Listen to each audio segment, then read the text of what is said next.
Third world, put them threes up. Today we're reading the 50th law to arm yourself with confidence and knowledge to navigate through the world today. You ready? Let's get into it. Let me know your biggest takeaways in the comments. Save this video if you need to get back to it at any time. The 50th Law by Robert Greene and 50 Cent. Chapter 1. See things for what they are. Intense realism. Reality can be rather harsh. Your days are numbered. It takes constant effort to carve a place for yourself in this ruthlessly competitive world and hold on to it.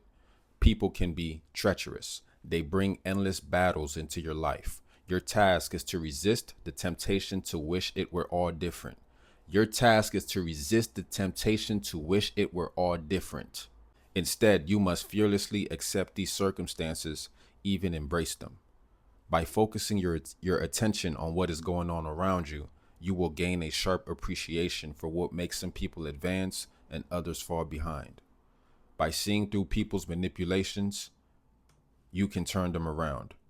The firmer your grasp on reality, the more power you will have to alter it for your purposes.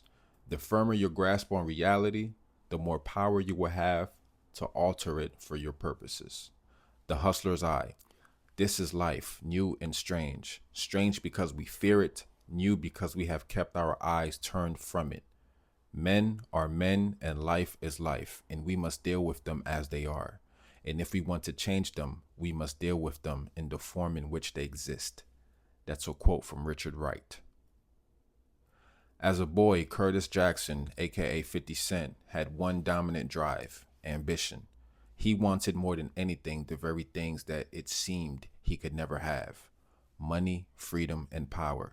Looking out on the streets of Southside Queens where he grew up, Curtis saw a grim, depressing reality staring him in the face. He could go to school and take it seriously, but the kids who did that didn't seem to get very far. A life of low-paying jobs. He could turn to crime and make his money fast, but the ones who went for that either died young or spent much time of their youth in prison. He could escape it all by taking drugs. Once you start down that path, there is no turning back. The only people he could see who led the life that he dreamed of were the hustlers, the drug dealers. They had the cars, the clothes, the lifestyle, the degree of power that matched his ambitions. And so by the age of 11, he made the choice to follow that path and become the greatest hustler of them all. The further he got into it, however, the more he realized that the reality was much grimier and harsher than he had imagined. The drug fiends, the customers were erratic and hard to figure out. The fellow hustlers were all fighting over the same limited number of corners, and they'd stab you in the back in an instant. That sounds like a lot like an actor coming up doing auditions. We're all fighting for a limited amount of roles, which is why at some point you have to convert to producing your own roles. The big-time dealers who ran the neighborhood could be violent and heavy-handed. If you did too well, someone would try to take what you had.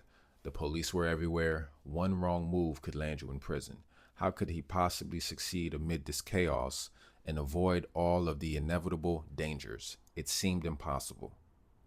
One day, he was discussing the troublesome aspects of the game with an older hustler named Truth, who told him something he would never forget. Don't complain how difficult the circumstances are, he said. In fact, the hard life of these streets is a blessing if you know what you're doing.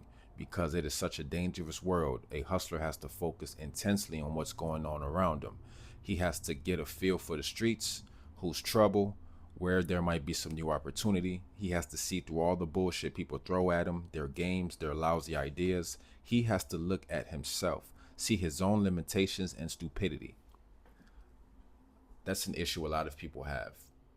Looking into the mirror, no ego, and seeing themselves, their strengths and their weaknesses.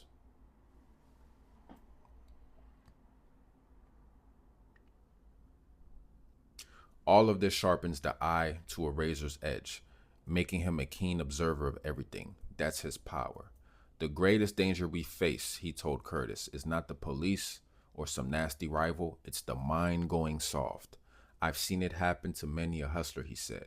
If things go well, he starts thinking it will go on forever and he takes his eyes off the streets. If things go bad, he starts wishing it were all different and he comes up with some foolish scheme to get quick, easy money. Either way, he falls fast. Lose your grip on reality on these streets, and you might as well kill yourself. I want y'all to take that in for a second. The greatest danger we face is the mind going soft. So you have to constantly be either challenging your mind by learning new skills or by putting yourself in challenging situations so your mind can grow as you figure it out. And that's counterintuitive to how human beings operate. That's crazy. In the months to come, Curtis thought more and more about what Truth had told him, and it began to sink in. He decided to transform the hustler's words into a kind of a code that he would live by. He would trust no one.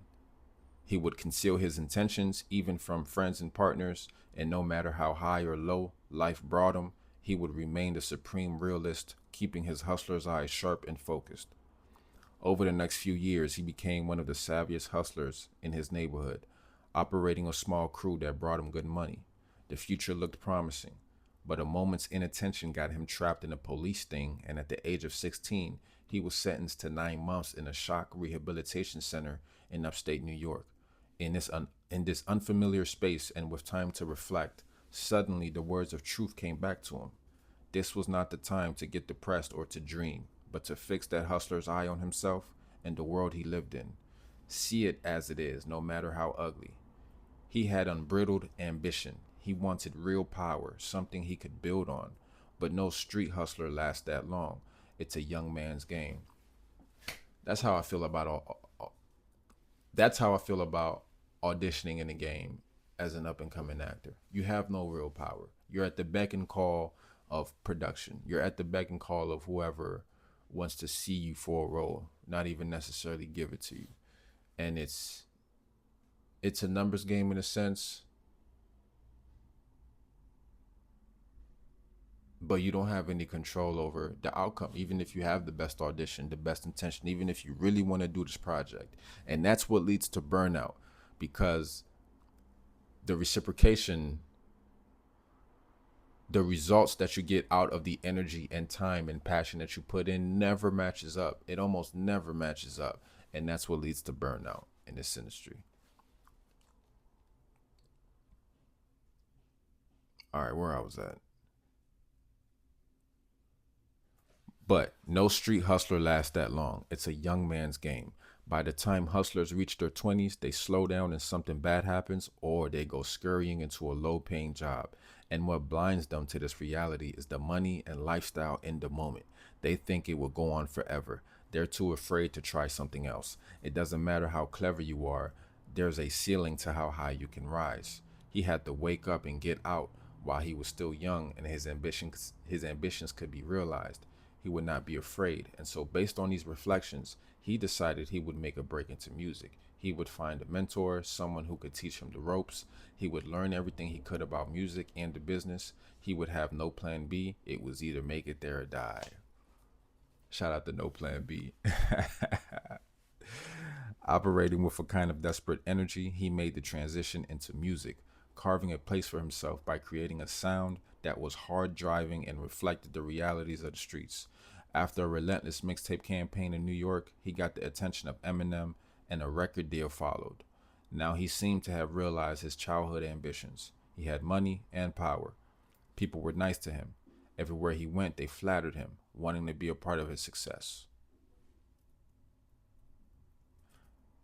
I'm going to stop there for part one, y'all. Let me know your biggest takeaways from this read through. And if you want me to keep on reading The 50th Law by Robert Greene and 50 Cent, drop it in the comments. Make sure you go out there in the world today, focus, keep that mind sharp. See you next time. Third world, throw them threes in the chat. Third world, throw them threes in the chat. Make sure you like, subscribe. We're on the way to a community, 100K family, 100K squad. Let's get it, baby. Steph make movies.